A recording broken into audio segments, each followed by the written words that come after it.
Hey y'all, I'm Elisa, the Scrappy Wife behind ScrappyWife.com, and today I am working in my memory planner. I am doing the memory planning for July 4th through the 10th. I have a bunch of fun summer photos here and a couple of pieces of vellum that I am planning on using in my memory planner. So I will link everything that I end up using in the description box in case you want to pick anything up. And I think otherwise that's it. Let's go.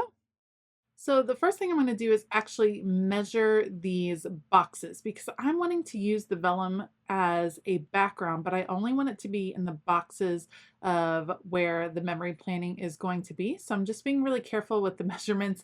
Again, it's not going to be exact because, I so rarely can do things in an exact way, but I think it is a fun way to create a background. And this would be fun to do in a regular planner as well, to do the scrapbook paper in the middle as opposed to around the edges. Look how pretty that's going to look. It's going to make a pretty nice impact. I'm excited about it. So we'll do the same thing on the other side. I like that it's vellum because I like that you can see through it. So you'll see the white coming through, and that way it'll be the same white, which seems a little over the top trying to match whites, but it is nice when it all coordinates really well together. And this way it kind of looks like a bunch of stickers in the background. So we'll put those down on the page. I am just going to use regular tape runner. I know you can see clear tape runner through vellum. I'm not super worried about it just because there's going to be a lot more on this page. So your eyes aren't necessarily going to be drawn right to the vellum.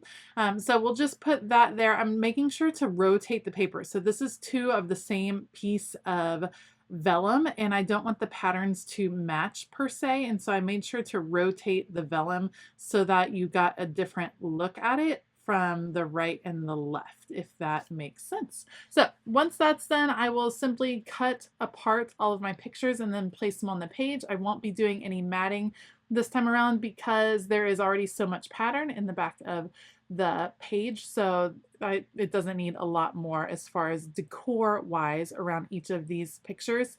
This was just another typical week. We're still trying to find our groove, and of course now that I'm recording this, summer is kind of almost over for my kiddos, but it's hard when you work from home and you have your kids home during the summer, finding the balance between work and family and getting things done and having fun adventures.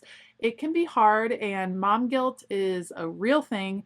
And so it's been a little bit of a struggle, and I'm going to end up writing about that on this paper because I think it's really important to document the highs and the lows, the real struggles, so that when my kids are able to go back and look at some of these memories when they're older, and maybe even my daughter when she's in the same position and maybe struggling a little bit with finding that balance, she'll know that it wasn't just her, that it happened to her mom too, and that we can all get through it, because in the end we did get through it. We had a lot of fun adventures. I still got work done, and it was still a pretty good week. So getting all the pictures down on the paper, and then I'm going to pull out Rainbow Boxes, the mega book from the Happy Planner.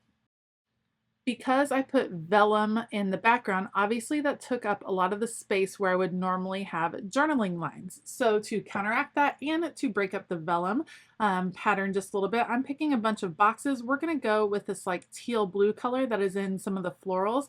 And then I'm also going to end up picking some silver foil. I don't mind bringing in foil. I think it is beautiful. I know it doesn't photograph well, so a lot of people are not huge fans of it that have Instagram accounts and things like that, but I like it, so I'm going to use it. So we're going to turn this vertical box on its side, great place for adding journaling, and then we're just going to put these boxes around the page. Yes, it covers up some of the pattern. No, I'm not really worried about it because I still think you get the impression of the pattern coming around the page.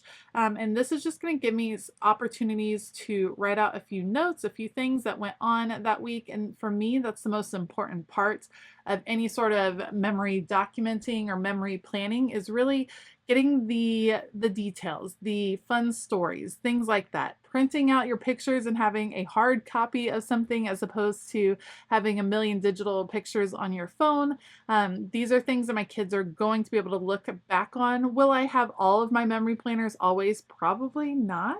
But they still enjoy flipping through these on a regular basis. I tend to put out my memory planner in January and February for the previous year so my kids can kind of flip through and see things, and they like seeing these spreads come together as well. So finding spots to add in all of the journaling, we'll just put boxes. I love this mega sticker book. The Rainbow Mega Sticker Book is maybe my favorite mega book that the Happy Planner has come out with in a long time. In fact, I just ordered 2 more copies because I am using it so much and it was on sale. So make sure to check out the link in the description box to see if it is still on sale. For ephemera on the page, I grabbed from my stash. I believe most of these are from Pink Fresh Studio, from the Keeping It Real collection, and maybe one more, Let's Stay Home. I like to keep those collections. I love all the words. I try to go with colors that kind of fit with the colors in the vellum. And we're just going to look through, place a few of these around the page, and then adhere them. Again, these big, bold words and titles really serve to start to tell the story without me having to write it all out, which I love, which is why I almost always opt for ephemera pieces that have words on them in my memory planning, because I think they really kind of drive home the point of the picture. So adding a few of these here and there, trying to figure out the best place for some of them. I'll adhere them all down and then fill out my memory planner off camera. That is pretty much going to be it for this memory planning spread. Like I said before, I will link things down below in case you want to check out any of the items that I used today. And I will also link the photo printer, the app, everything that I use to print my photos at home in case you want to check those out as well. I want to give a huge shout out to all of my Patreon members. Thank you so much for your support. It means the world. It enables me to keep going on this creative journey and to provide all of this content for you all. There's tons of extra perks over on Patreon. So if you like what you see here, take a second and go check out my Patreon page and see if there might be a tier over there that works for you. All right, I hope that you have an absolutely fabulous day. And as always, keep it creative.